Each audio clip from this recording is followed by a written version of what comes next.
O nosso trabalho hoje é dando continuidade a algumas reflexões em torno do livro Há 2000 anos.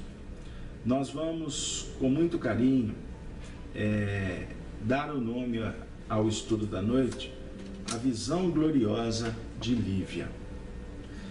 Para que a gente possa buscar a sintonia com a última semana, nós encerramos o estudo em torno do julgamento, do Gólgota de Jesus, dos seus flagelos, com depoimentos de Chico Xavier e algumas leituras realizadas em torno da obra Há 2000 anos.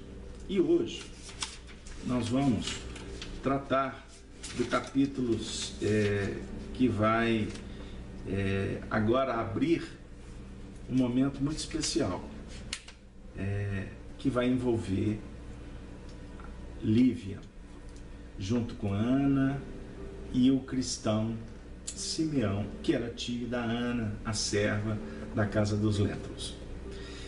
Então, depois do julgamento de Jesus, aconteceu um fato que eu gostaria de convidar vocês a procurar na obra. Está especificamente no capítulo 9, que é intitulado A Calúnia Vitoriosa.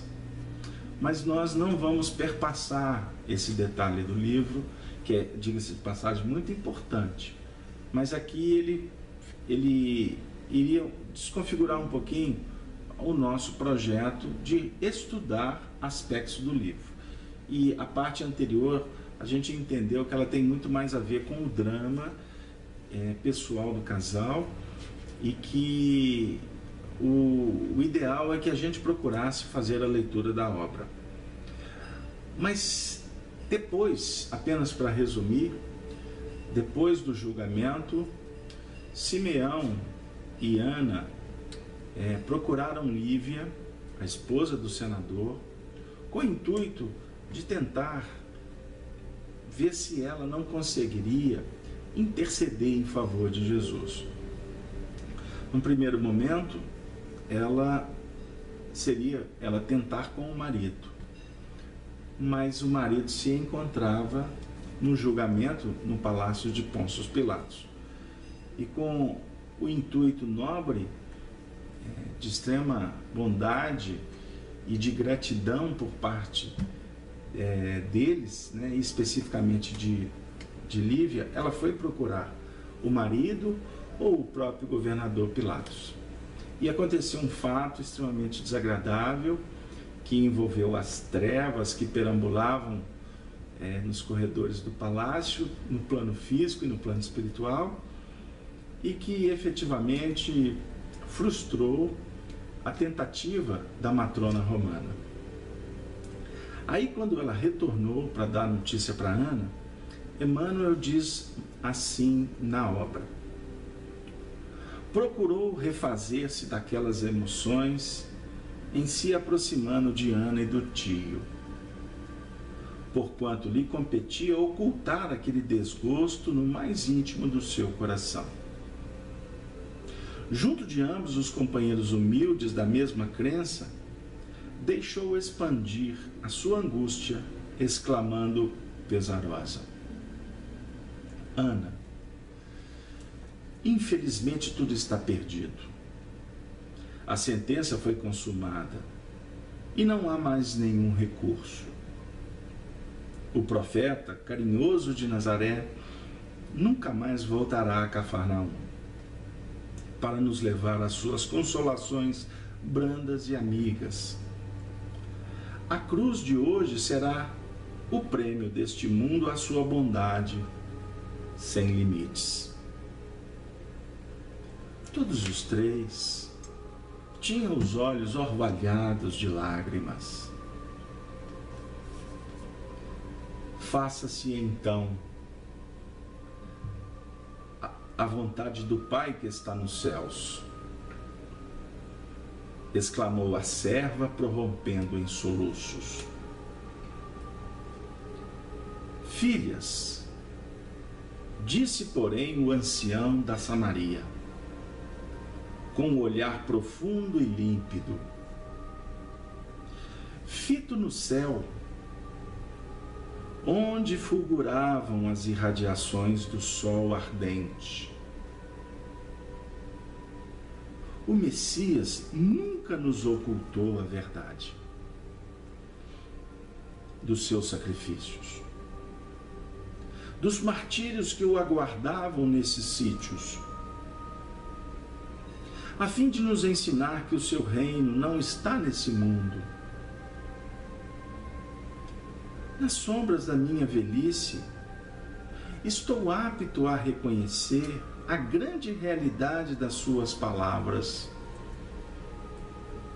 Porque honras e glórias, mocidade e fortuna, bem como as alegrias passageiras do plano terrestre, de nada valem, pois tudo aqui vem a ser ilusão que desaparece nos abismos da dor e do tempo. A única realidade tangível é a de nossa alma, a caminho desse reino maravilhoso, cuja beleza e cuja luz nos foram trazidas por suas lições inesquecíveis e carinhosas. Mas obtemperou Ana entre lágrimas. Nunca mais veremos a Jesus de Nazaré, confortando-nos o coração. Que dizes, minha filha? Exclamou Simão com firmeza. Não sabes então que o Mestre afiançou que a sua presença consoladora é sempre inalterável entre os que se reúnem e se reunirão neste mundo em seu nome? Regressando agora a Samaria, erguerei uma cruz à porta da nossa choupana e reunirei ali a comunidade dos crentes que desejarem continuar as amorosas tradições do Messias. E depois de uma pausa em que parecia despertar sobre o peso de pungentes preocupações, acentuou: mas não temos tempo a perder. Não temos. Não temos tempo a perder. Sigamos para o Gólgota. Vamos receber ainda uma vez as bênçãos de Jesus. Que discurso, que atuação espiritualizante. Diante da dor, diante da angústia, da perda, da presença do Mestre, das divinas consolações, Simeão vem relembrar para aquelas duas almas que ele se sentia na condição de um amigo benfeitor. Ele faz uma alertiva importante. O Senhor nunca deixou de afirmar que ele passaria pelo sacrifício. Ele nunca escondeu. Porque ele queria ensinar que o reino não está nesse mundo. E esse movimento é um movimento de todos os instantes da nossa vida. Porque nós estamos sendo convidados, como agora, a refletir com profundidade, a analisar os projetos das nossas vidas. Porque estamos reencarnados com o fim de progredir. Mas o nosso progresso, ele não se circunscreve a essa dinâmica temporal, a essa circunstância da vida. Está para além a nossa marcha, que depende efetivamente do que nós estamos realizando hoje. Mas a evolução, ela é uma lei divina, extraordinariamente bela, majestosa. Então, queridos amigos,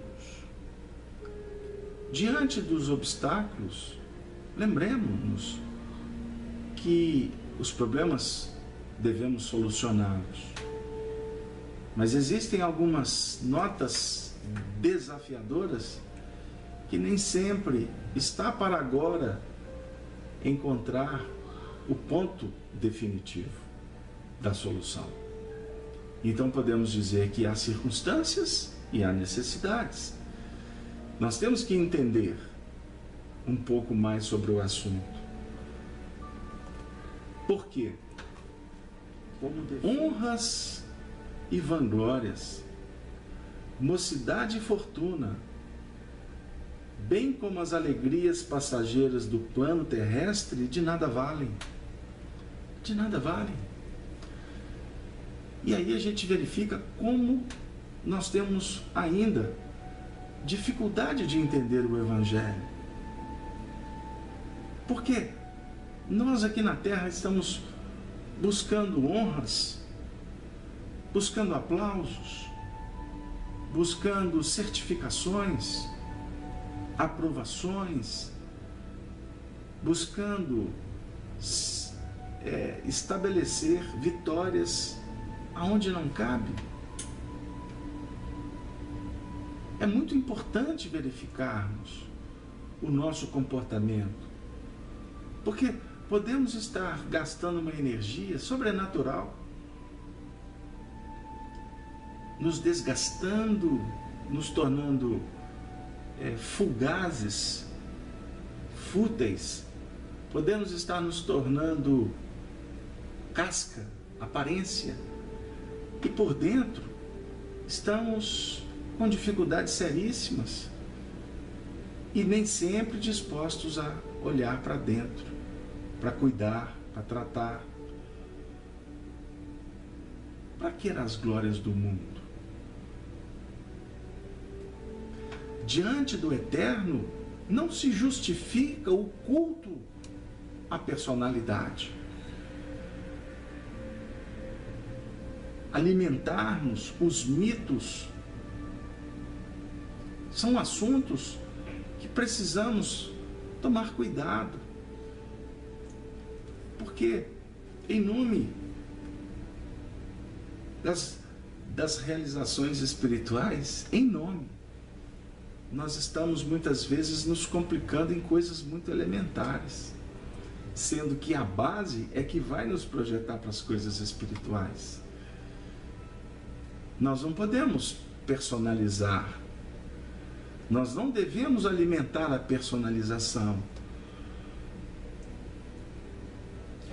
Observem como é belo o tratado doutrinário espírita, a partir do seu codificador. Ele era aquele que sabia o seu nome, ele sabia a missão que ele tinha que realizar, mas jamais a divulgou. Ele sempre tratou os assuntos veladamente, ele sabia da responsabilidade dele, mas o tempo todo ele dizia que ele não era o único, que havia necessidade de unir a família espírita em torno da divulgação da doutrina. Ele falava de multiplicação de pequenos centros espíritas para se trabalhar em famílias, em harmonia, porque muitas vezes nós queremos obras grandiosas que movimentam muito, mas não apresentam essências profícuas, atividades que redundam, vamos dizer assim, em uma atuação mais elevada. Nós queremos sempre procurar projetar lá fora o que deveríamos trabalhar em nível íntimo. Então por que querer grandes templos? Para quê? Alimentar imagens de vultos? Isso é para a gente refletir com muito carinho. Com muito carinho. Porque nós, quanto espíritas, podemos cometer os mesmos erros. Podemos cometer mesmos erros. Então eu tenho refletido muito nas atividades que a gente faz no movimento espírita. Nos deparamos muitas vezes com eventos realizados com carinho, com dedicação e com pouca presença de público. Porque o público muitas vezes ele se candidata a estar aonde vamos em busca de personalidades e não de conteúdo.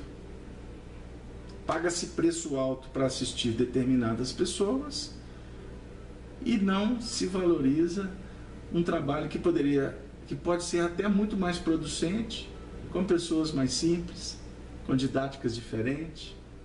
É óbvio que todos nós temos o direito de selecionar de acordo com os nossos interesses, com as nossas predileções. Mas vamos pensar, porque todos somos responsáveis para cuidar da nossa evolução e para auxiliar no mecanismo da evolução da coletividade. Portanto, todas as pessoas têm o seu valor. Por mais simples que ela seja, ela está dando um recado que precisa de ser considerado. Foi o que o Chico Xavier fez durante uma vida inteira. A gente observa muitas vezes movimentos que não tem nada a ver com doutrina espírita, mas existe um culto a personalidades. Vai começar pelos cartazes, pela divulgação. Um exemplo: fulano vai na minha região falar de... vai vir a minha região. Eu sei que ele é espírita. Eu não me preocupo com o conteúdo que ele vai trazer, mas com a presença dele. Ah, fulano vai estar aqui. O que ele vai fazer aqui? Ele vai vir, vai passear na casa de alguém, vai aproveitar e fazer um evento? Ou se ele vai fazer um evento, que evento que ele vai fazer? Estou colocando isso com muito carinho, com muito respeito, porque nós viajamos, fazemos eventos. Mas quando nos convidam para fazer um trabalho, a primeira coisa que eu pergunto é assim: qual que é o tema? Costuma nos perguntar assim: qual é o tema que você quer fazer? Eu falo assim: não, eu sou soldado. Qual que é a necessidade de vocês? Eu vou trabalhar de acordo com a necessidade de vocês. Agora, não vai ser a minha figura que tem que ter destaque. O destaque tem que ser dado à doutrina espírita. O destaque tem que ser dado à obra que vai ser trabalhada, que é a obra kardeciana. Com isso, observem bem aonde que nós estamos querendo chegar. Eu estou falando de vanglórias, estou falando de honrarias, não é verdade? Eu não vou discutir nem as nossas questões sociais, porque nós temos que pensar no nosso movimento com muito carinho. Nós temos que qualificar o nosso movimento espírita. Então, para qualificar o nosso movimento espírita, nós precisamos ter o respeito, a fraternidade, a solidariedade, para a gente falar do que é produtivo para o nosso movimento espírita. Estou aqui com a camisa da Rede Amigo Espírita. O Zé Aparecido está conosco aí. Zé, um grande abraço. Por que eu estou com a camisa da Rede Amigo Espírita? Porque o projeto da Rede Amigo Espírita é um projeto despersonalizado. Vocês já perceberam? O projeto da Rede Amigo Espírita não privilegia, não favorece ninguém. Se o trabalho tem base doutrinária, se ele tem o cunho evangélico, ou seja, se ele tem uma proposta libertadora, a mensagem é tratada com cuidado, com sensibilidade, com respeito, sempre promovendo a paz, a Rede Amigo Espírita, como a gente brinca aqui em Belo Horizonte, está junto, né? Está junto e misturado, né? Agora, Se é uma mensagem que é polêmica, se é uma mensagem que vai desagregar, se é uma mensagem que vai atacar, a Rede Amigo Espírita não está junto e nem muito menos misturada. Então, qual que é o sucesso do trabalho da Rede Amigo Espírita? Ser simples, usando de recursos que a tecnologia nos oferece hoje. Né? Nós temos que objetivar um trabalho de aproximação dos espíritas, porque a Rede Amigo Espírita não tem nenhum objetivo comercial. Vocês já observaram isso aí na rede? A Rede Amigo Espírita está buscando projetos de sustentabilidade, mas a Rede Amigo Espírita não visa favorecer, alimentar uma corrente de dinheiro, a não ser para comprar os equipamentos, para pagar uma conta aqui, ó, igual a Casa Espírita. A Casa Espírita que eu coordeno nunca se pediu dinheiro, mas existem pessoas que fazem doações. Doação para pagar a luz, a água, a internet, né? Para passar uma tinta na parede. Né? É exatamente o que nós temos que verificar. Então o Zé Aparecido, que é o idealizador, coordenador, o tempo todo ele fala com a gente. Nós temos que envolver a muitos corações. A Rede Amigo Espírita tem o objetivo de ajudar as casas espíritas pequenas. Não quer favorecimento pessoal, quer favorecer o movimento. Você, eu, temos que agir assim nas nossas casas. Nós temos que trabalhar de sorte, por exemplo, a favorecer os nossos filhos para que eles cresçam. Agora, eu não faço isso porque eu vou dizer assim, eu sou um baita pai. Não. Eu faço o que é obrigação e faço com um profundo sentimento de amor, sem cobrança. Não é o pai que está fazendo. É toda a família operacionalizando para que favoreça o bem-estar de todos. Então, não estamos buscando honrarias. E eu não tenho dúvida de que muitos expoentes de espiritismo não buscam honrarias. Mas costumam, nós que estamos na base, é que conspurcamos o processo. Entendam bem como é que a conversa tem que ser trabalhada nas duas vias, né? Na ida e na vinda, como diz aqui em Minas. Então tá lá, Rede Amigo Espírita, divulgando, instruindo e unificando. A Rede Amigo Espírita não é Zé Aparecido. A Rede Amigo Espírita é uma rede que tem, por exemplo, o Zé Aparecido, o seu fundador, o seu coordenador, o seu responsável maior. Allan Kardec não se diz o codificador da doutrina espírita? Então são pontos. Porque o Simeão está falando aqui que ele estava velho. Na velhice, ele verificava que mocidade e fortuna, bem como as alegrias passageiras do plano terrestre, de nada valem. Quantas vezes a gente tem que passar pela vida para chegar nessa conclusão?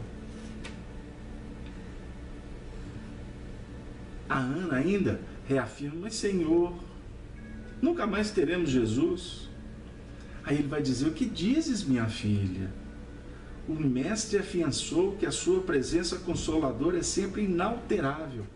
Quer dizer, eu, para ser fiel ao texto de João, eu estarei convosco até o fim. Até o fim. Então, por exemplo, o Arnaldo está colocando assim no chat. No decorrer dos estudos, na sala estudando Espiritismo, a equipe espiritual nos favorece com as melhores vibrações. Por isso que nós estamos aqui, porque nós estamos em busca do aprendizado, porque doutrina espírita, ela tem como base o consolo, não é mesmo? O consolo e o esclarecimento. Então nós viemos buscar o consolo, mas precisamos de esclarecimento. Ou podemos ter vindo buscar o esclarecimento e vamos receber o consolo. E com todo esse movimento que é patrocinado com a presença dos demais, de todos os componentes, nós vamos criando uma aura. um campo magnético. Um campo magnético que vai favorecer a muitos corações, que podem não estar sintonizados na mesma faixa que a maioria aqui está. Mas só de alguma forma lembrar da sala, né? Ou passar perto de você, olha lá, ele está no computador de novo, lá com aquelas coisas dele lá, né? Aí de alguma forma abre o ouvido, né? Aguça o que está sendo dito lá, né? Se o alto-falante está ligado. Só nesse movimento aí de prestar atenção já está acontecendo algum tipo de favorecimento. Agora imagine os enfermos, porque nós convidamos pessoas para participar conosco que estão enfermos. E no momento em que estão em prece conosco, de repente pode não estar nem tanto sintonizado com o estudo, mas estão se movimentando para abrir o coração. Automaticamente vão estar recebendo benefícios. Isso é de um valor extraordinário. O que Jesus quis dizer? Estarei convosco até o fim. Estar o mestre com o discípulo sempre. Charlene, observe bem, Charlene, vê se você concorda comigo. Estar conosco sempre, nós irmãos mais novos, significa que o sempre é em qualquer condição. Vocês estão de acordo? Então, é na alegria, na doença, na saúde, né? Em todos os instantes nós temos amparo. Chico Xavier, certa feita, disse assim,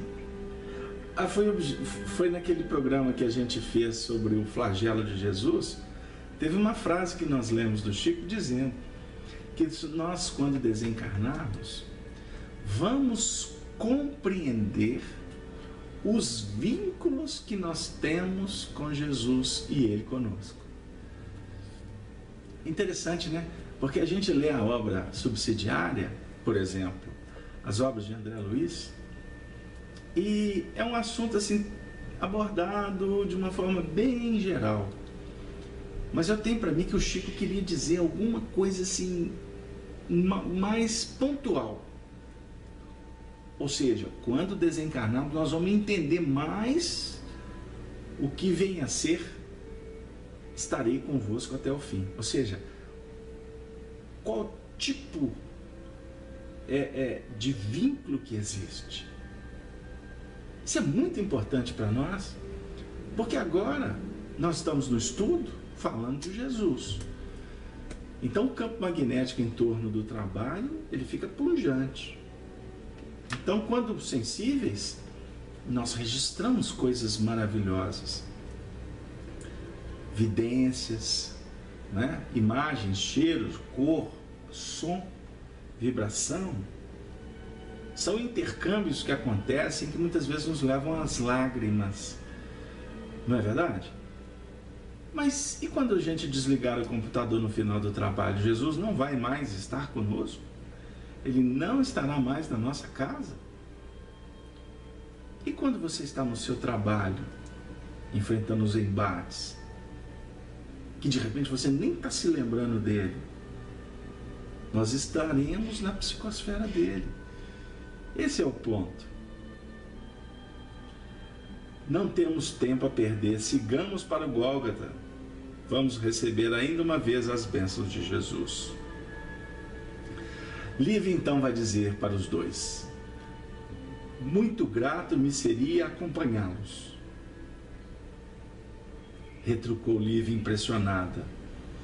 Entretanto, urge volte a casa, onde me esperam os cuidados com a filha. Sei que hão de relevar minha ausência, porque a verdade é que estou em pensamento junto à cruz do Mestre, meditando nos seus martírios e inomináveis padecimentos. Meu coração acompanhará essa agonia indescritível, e que o Pai dos céus nos conceda a força precisa para suportarmos corajosamente o angustioso transe. Ide, Senhora, que os vossos deveres de esposa e mãe são também mais que sagrados, exclamou Simeão carinhosamente. Os deveres sagrados da família. Reflitamos, amigos espíritas, amigos cristãos, porque não adianta deixarmos as responsabilidades que nos foram confiadas para assumir outras de tanta importância, mas que devem ser tratadas no tempo, na hora de Deus. Porque a hora, muitas vezes, dos homens é o culto à família, é a responsabilidade, é o casamento que assumimos com os seres que estão caminhando conosco. Enquanto o velho e a sobrinha se dirigiam para o Calvário, Lívia regressara ao lar apressadamente, buscando os caminhos mais curtos, através das vielas estreitas, de modo a voltar quanto antes, não só pela circunstância inesperada de sair à rua em trajes diferentes, compelida pelos imperativos do momento, mas também porque inexplicável angústia lhe azorragava o coração, fazendo-lhe experimentar uma necessidade mais forte de preces e meditações. Chegando ao lar, seu primeiro cuidado foi retornar à túnica habitual, buscando um recanto mais silencioso dos seus apartamentos, para orar com fervor ao Pai de infinita misericórdia. Daí a minutos, ouviu os ruídos indicativos da volta do esposo, que notou, se recolhia ao gabinete particular, fechando a porta com estrépito. Lembrou-se então que de sua casa era possível avistar ao longe os movimentos do Gólgota. Procurando um ângulo de janela, de onde conseguisse contemplar os penosos sacrifícios do Mestre de Nazaré, bastou buscasse fazê-lo para que enxergasse nas eminências do monte o grande ajuntamento de povo, enquanto lá levantavam as 3 cruzes famosas daquele dia inesquecível. A colina era estéril, sem beleza, e através da distância podiam seus olhos lobrigar os caminhos poeirentos e a paisagem desolada e árida, sob um sol causticante. Lívia orava com toda a intensidade emotiva do seu espírito, dominada por angustiosos pensamentos. A sua visão espiritual surgiram ainda os quadros suaves e encantadores do mar da Galileia, conhecendo que a memória lhe revinha aquele crepúsculo inolvidável, quando entre criaturas humildes e sofredoras aguardava o doce momento de ouvir a confortadora palavra do Messias pela primeira vez. Via ainda a tosca barca de Simeão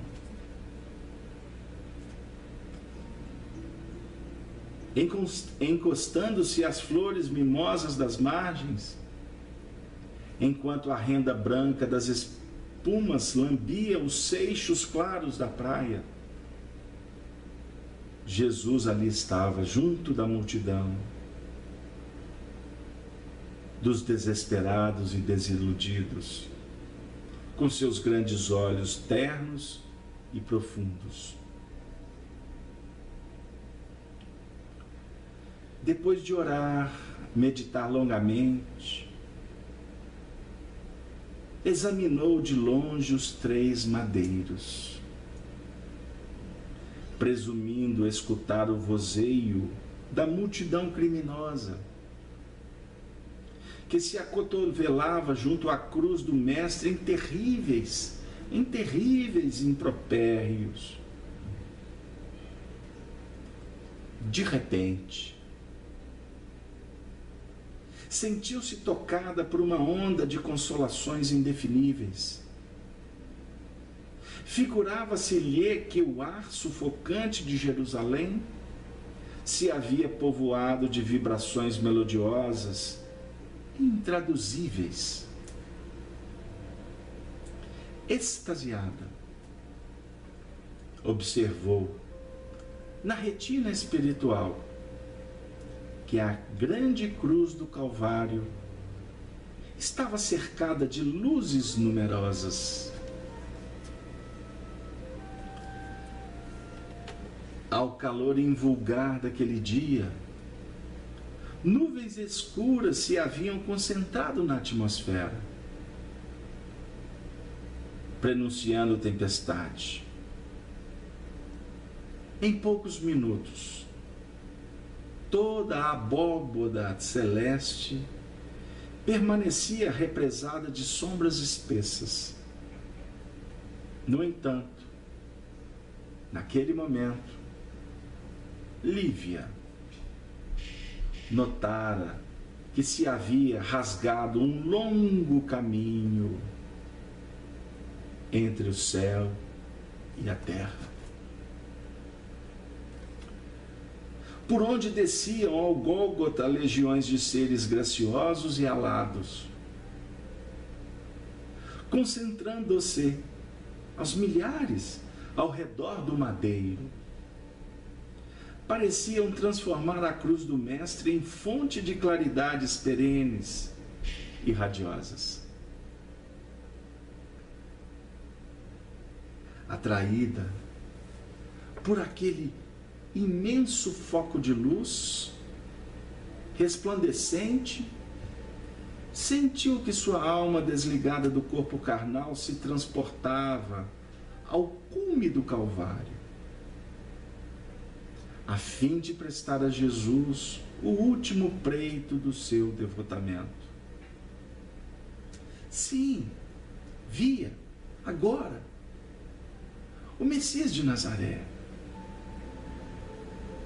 rodeado dos seus lúcidos mensageiros e das legiões poderosas de seus anjos.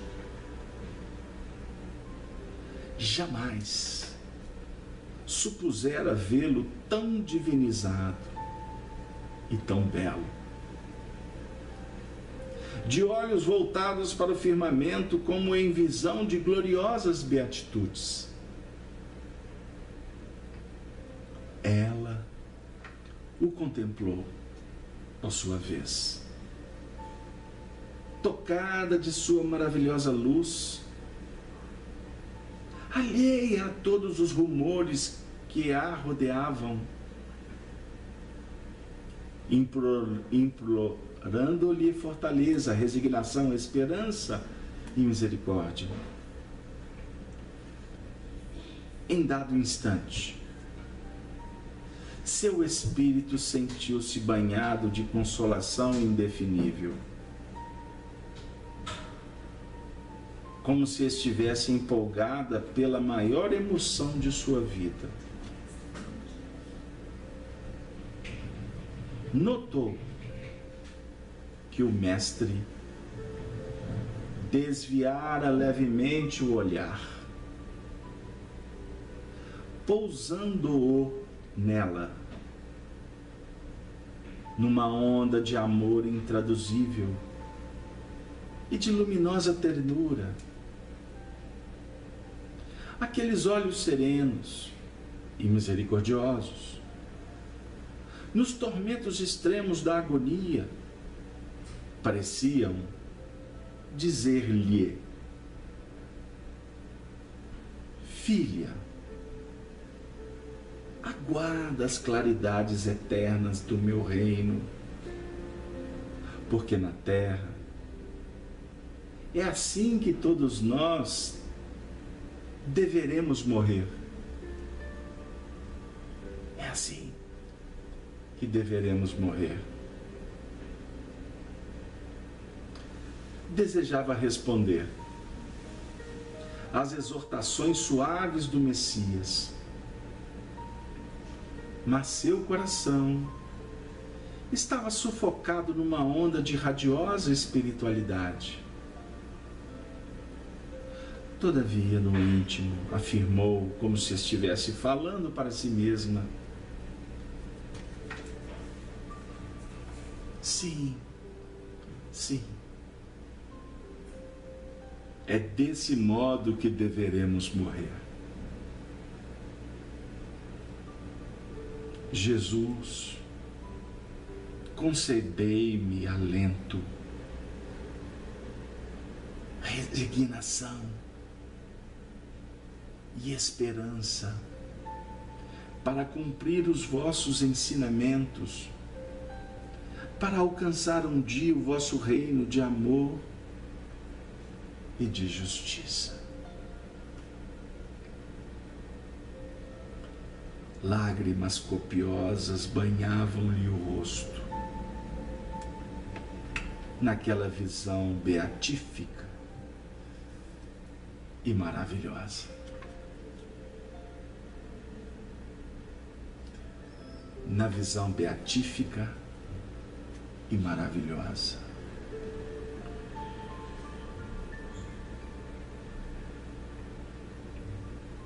O que você pensa nesse momento? Você que está no seu lar. Você que está nos acompanhando através do seu equipamento móvel, na rádio. O que você, nesse momento, sente a partir desse depoimento, dessa narrativa? Ela, alma sensível, que foi tocada pelas expressões legítimas do amor, que encontraram ressonâncias e uma adesão consciente, responsável, extremamente amorosa ao convite que lhe visitara. Lívia, a primeira vez quando Jesus curou a sua filha Flávia, depois por se encantar na pregação que ela assistiu à margem dos Tiberíades, e inoculada pela sagrada verdade, ela deu respostas. Porque assim funciona o mecanismo da evolução. Os céus revelam, os homens operam. Os espíritos nos conclamam. Somos nós que devemos atender ao trabalho, porque a realização é pessoal. No caso dela, vinde a mim. E ela foi. Depois de banhar-se nas expressões da misericórdia, nas orientações que têm repercussões para a eternidade, ela colocou um ponto e vírgula e depois ouviu o próprio mestre dizendo: tomai sobre vós o meu jugo e aprendei de mim, que sou brando e humilde de coração. Assim encontrareis paz. Ela estava naquele instante inicial da narrativa de hoje, desconsolada. Ela estava atemorizada. Ela estava diante de uma situação em que ela não pudera auxiliar numa causa nobre e justa. E a princípio seria o fim. É como nós nos movimentamos diante do inesperado, daquele que escapole das possibilidades, que nos sentimos sem forças, impotentes, e a vida dá encaminhamento, nem sempre nos deixando contentes. O desespero visita, a dificuldade, a angústia, o medo, a depressão. E na realidade, quando merecedores pelo esforço, pelo estudo, pela luta, pelo suor, pela lágrima, como esse movimento que está acontecendo aqui agora, todos nós estamos nos esforçando para ouvir Jesus, para nos aproximar do mestre Allan Kardec, para entender a vida e para encontrar soluções não imediatistas, mas indicativas, solenes, para o grande amanhã que nos aguarda.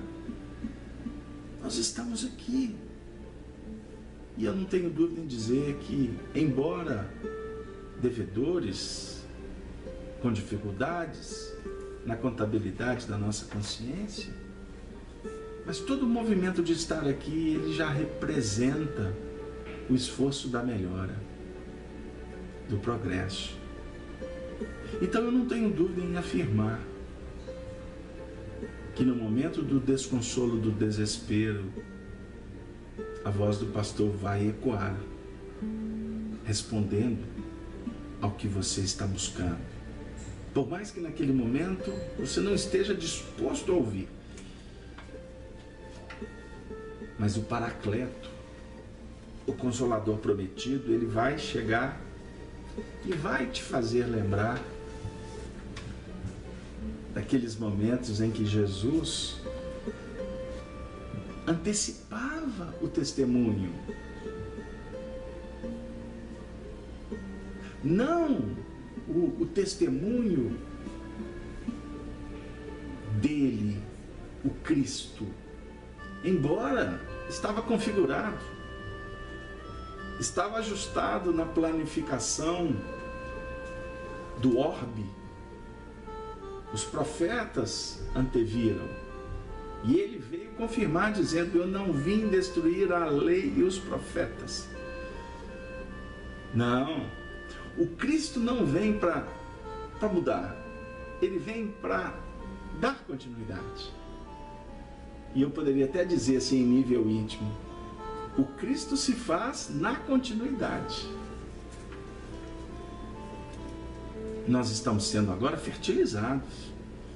Nós estamos sendo envolvidos por uma força de expressões amorosas sutis, diferente da obsessão, da treva, que assola, que constrange, que martiriza, que flagela, que tortura, que acusa, que incrimina, que enlouquece com aquela ideia que fica pulsando, pulsando, pulsando, pulsando, pulsando na intimidade. Isto é obsessão. Inspiração superior, não. É suave, é sutil, como a onda que quebra na praia e volta para continuar aquele ciclo de ir e vir, que representa a análise e a síntese, a subida e a descida, a ascensão e a queda. É necessário levantar o Filho do Homem porque levantando o filho do homem, depois ele tem que descer. E a descida é a fixação, é a operação. Subida é filosófica, é de ideal. Subir é projeto. Mas a descida é para, efetivamente, o aprendizado. São notas. Por isso é que na nossa vida nós temos muitos ciclos que se intercambiam.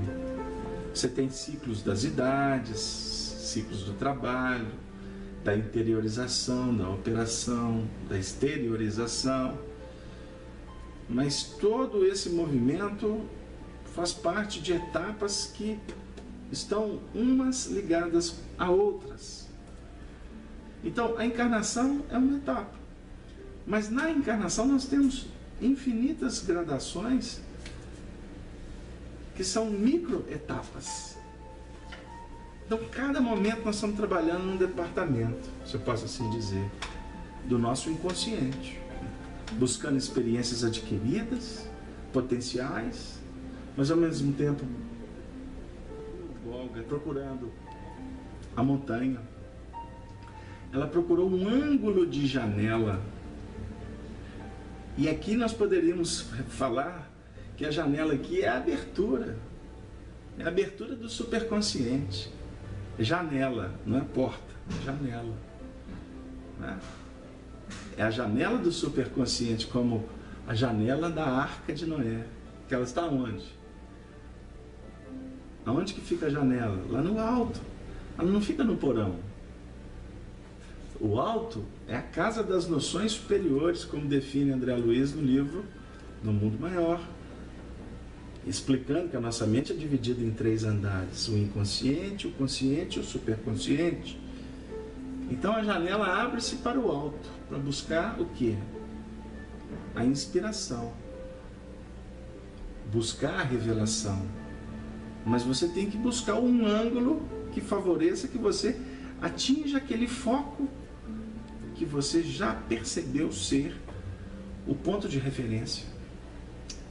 Aquela dinâmica que vai te tocar de verdade. Então, Lívia, nesse momento aqui, representa também a nossa posição. Porque o Senhor da vida visitou cada um de nós de maneiras muito peculiares, de forma muito especial. Ele me visitou de uma maneira e visitou o Arnaldo de outra, o Zé Aparecido de uma forma completamente diferente, o Cristóvão, o Edgar, a Elba, a Miriam, o Marcelo. Cada um Jesus visitou de uma maneira especial, porque a tratativa dele é diferente conosco. Porque cada um de nós estamos numa posição diferente. Então ele não pode atender igual.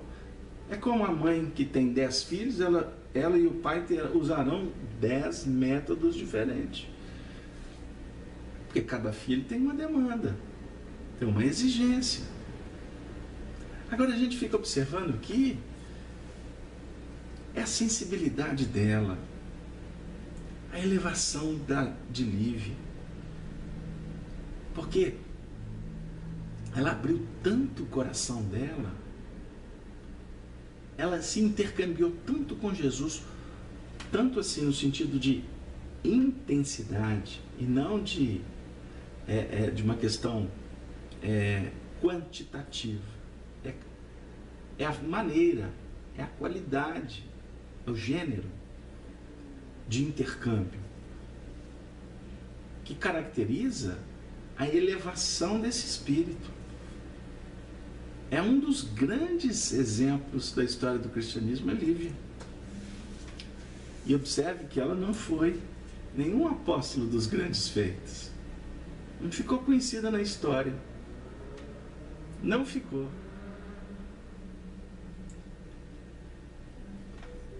Isso é mais um ponto para a gente pensar. Simeão fala: você vai dar o seu testemunho em casa, e a gente fica buscando evidência fora. Os grandes apóstolos conquistaram, construíram no anonimato. Os que deixaram rastros históricos, vocês não tenham dúvida de que antes e depois eles experienciaram situações que o destaque foi o mestre, não foram eles. É mais ou menos o que Pedro disse no momento de ser crucificado. Me crucifiquem, mas de cabeça para baixo, porque senão ou vão querer me comparar ao mestre, ou vão diminuir a importância da cruz de Jesus, porque a cruz que ficou marcada na história foi a cruz de Jesus.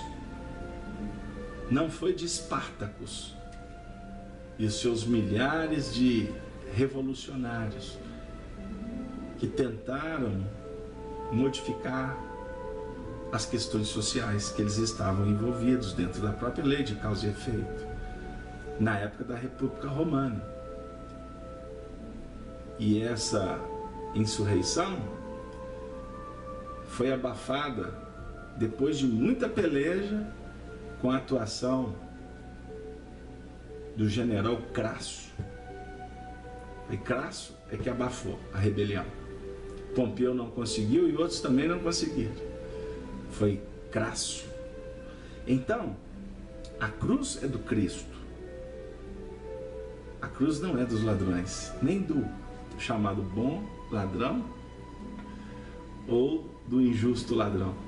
Não, a cruz é de Jesus, a cruz do Cristo. E Lívia captou tudo isso. E ela foi tão merecedora por causa desta busca, desse ajuste, dessa comunhão com o Senhor, que a visão psíquica dela abriu.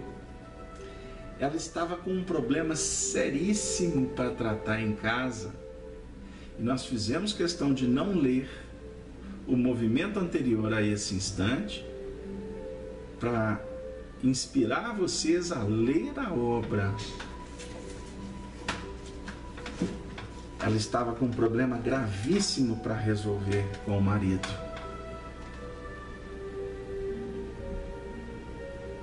Então,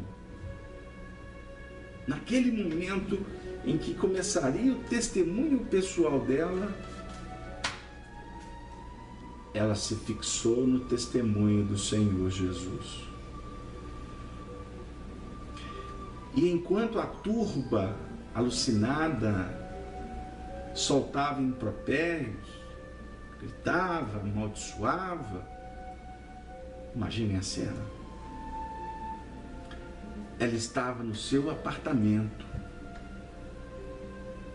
fazendo uma prece e olhando para o alto da montanha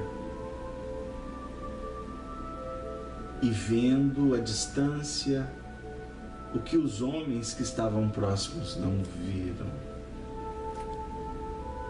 Ela percebia a luz, os anjos, os espíritos de alta envergadura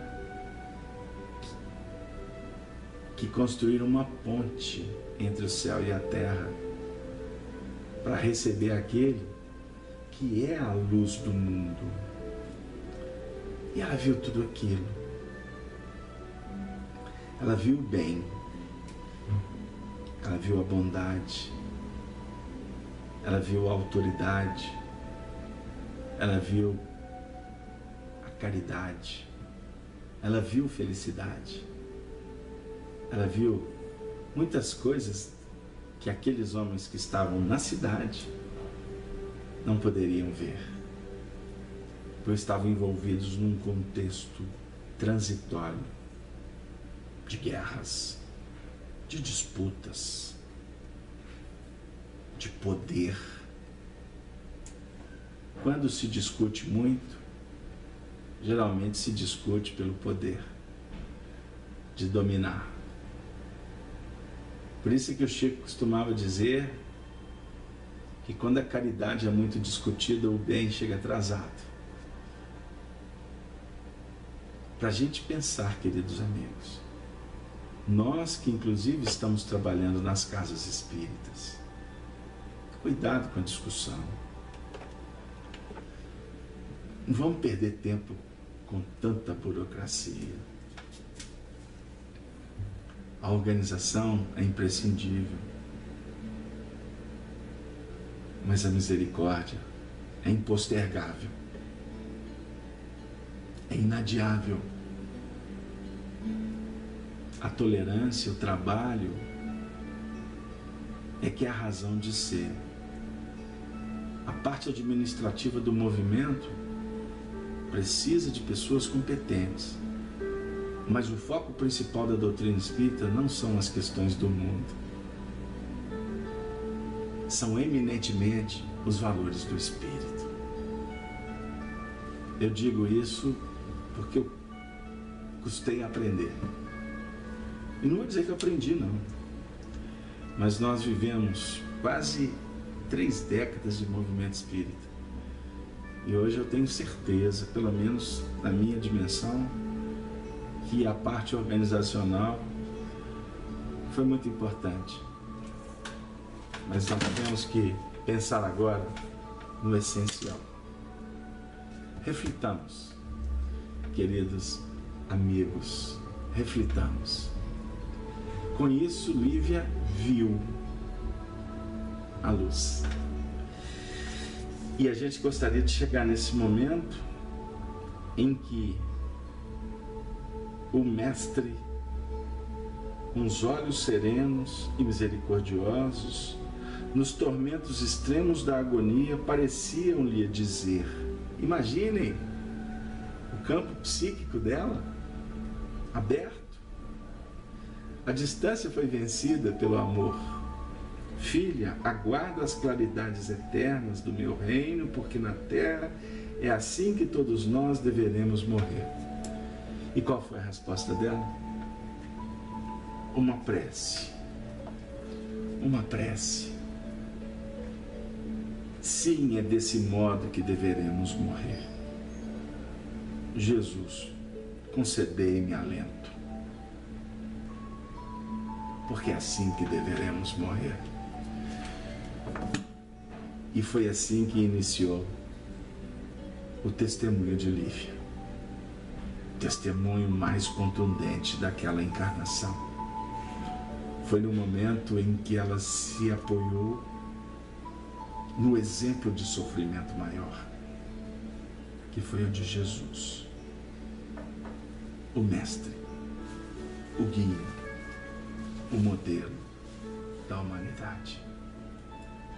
Queridos amigos, amigas, ouvintes da Rádio Brasil Espírita de Maceió, da Rede Amigo Espírita, a você, companheiro da FEAC aqui de Minas Gerais, todas as instituições, os sites que replicam esse sinal, você que vai assistir esse programa depois, seja ouvindo ou assistindo o vídeo, o nosso coração se rejubila por recebermos tanto, por estarmos diante de um momento singular da nossa trajetória, porque chegou o instante das definições. E Jesus está assim novamente dizendo: vinde a mim, meus filhos, vinde a mim, todos vós que estáis cansados e sobrecarregados, que eu vos aliviarei. Mas tomai sobre vós o meu jugo e aprendei de mim. E quando ele fala aprendei de mim, ele está dizendo que nós precisamos de verificar os seus testemunhos, a sua renúncia, o seu sacrifício, como aquele ponto que, compreendido e assimilado para ser vivenciado, será para nós o grande impulsionador da nossa redenção. E em se falando de testemunhos, eu gostaria de, nessas reflexões finais do nosso programa Amor e Sabedoria de Emmanuel, trazer a poetisa Maria Dolores, no livro Alma e Vida, na poesia intitulada Espinhos. Ouço-te as preces, alma querida e boa, rogando proteção, como quem pede entendimento e abrigo para o cansado coração. E sei que choras com motivos próprios, mesmo vivendo no clarão da fé, porquanto quem passou pelas sendas humanas sabe o que seja a luta e a provação como é. Para os que decidem a viver sobre a inércia, tempo ante algum tempo é sono simplesmente, mas para quem aceita o próprio aprendizado, a vida é diferente. Entretanto, recorda, os espinhos da alma são sempre como são, formando em qualquer parte os degraus da subida à luz da elevação. E os espinhos são muitos, no caminho interior. É o dever de se dar a batalha do bem, o encargo de atender ao plantio do amor. É a incompreensão de alguém, é o desafio, a fim de que se anule a tentação, que tantas vezes nos visita, a testar-nos o próprio coração. É a nossa dor e a luta dos que amamos, a inquietação e o medo em cada prova, a tristeza, a amargura, a sombra e a mágoa. Tudo, enfim, que nos fere e nos renova. Ainda assim, alma boa, vale a pena seguir, ama e perdoa, a fim de que se alcance a suprema alegria. Não basta ver em nós sofrimento e pesar, é preciso vencê-los dia a dia, trabalhar, servir, aprender e passar. Trabalhar, servir, aprender e passar, sem pesar. Sempre nos caminhos do perdoar. Queridos companheiros, com muita alegria, completando mais um desafio, junto de você, nesse programa Amor e Sabedoria, do nosso ilustre benfeitor Emmanuel. Nós gostaríamos de suplicar a Deus as bênçãos para todos que se encontram nesse momento sintonizados com o trabalho. Que possamos, revigorados, felizes, estimulados, sairmos pela vida, acreditando que dias melhores estão a caminho, que os benfeitores espirituais jamais nos deixam em desalinho, estão sempre conosco, nos inspirando,